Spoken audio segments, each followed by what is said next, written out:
I just had a lot of respect for him. I was like, man, this Sure. guy hustles. Like it doesn't matter what the obstacle is. It seems like he's like, I'm going to go find a way to get it done. And just in this short process of me getting hired, helping him out, being back and forth between Virginia and New Jersey, getting my move and all that stuff kind of going. It's just, he basically did it on his own for a year. Like he had Quincy Monday helping, he had Reese Humphreys helping when they could, but he Mhm. coached a whole team on his own for a year. And I don't think people realize how hard that is. Like, I don't, Yeah.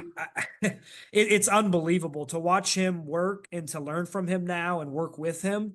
I was really surprised how much he hustled, like how much he got to where the point is now. Like, I'm not starting at a program that's like starting over by any Mhm. means. Like they're, and people will know probably soon enough once they see our guys wrestle and compete.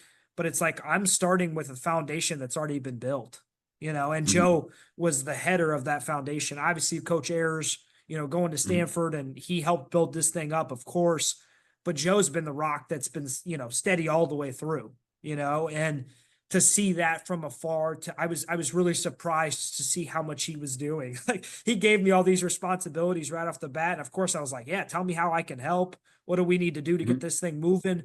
And just all the work he had to do, I was like, wow. Like I don't know a lot of head coaches that Yeah. have to do that. And when they do, you just gain that much more respect. But I was surprised. I was like, wait, you're telling me you did this recruiting wise, you did this, you did the camps, you did all, I mean, you were doing this on your own.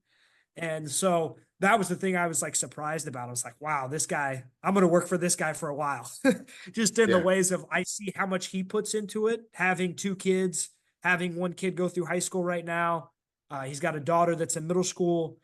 It's like he has a family life, but he is hustling on that end to try to really get Princeton, on the map, try to get it, more to be, as the Ivy League is just growing more. The coaching staff, I saw that you guys had Donnie on, the Mhm. amount of coaches that are coming into the Ivy League now is awesome. It's like the high Mhm. level coaches like Joe, the guys at Cornell, Princeton, Penn, like all these schools are getting better and better. And now I just think I was shocked to see that of like, man, this conference is going to be one because this is the first year we're breaking off our own conference tournament.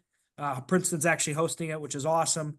But it's the first time that I think people are really going to see we're a 16 conference. But man, we're 6 teams deep. Everybody's going to be good.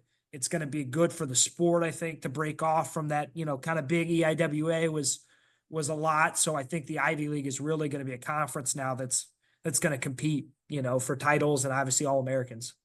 I got to tell you, and it's interesting to me because okay, let's if we're all going to be completely honest, it's Big Ten, and Yep. then Yep.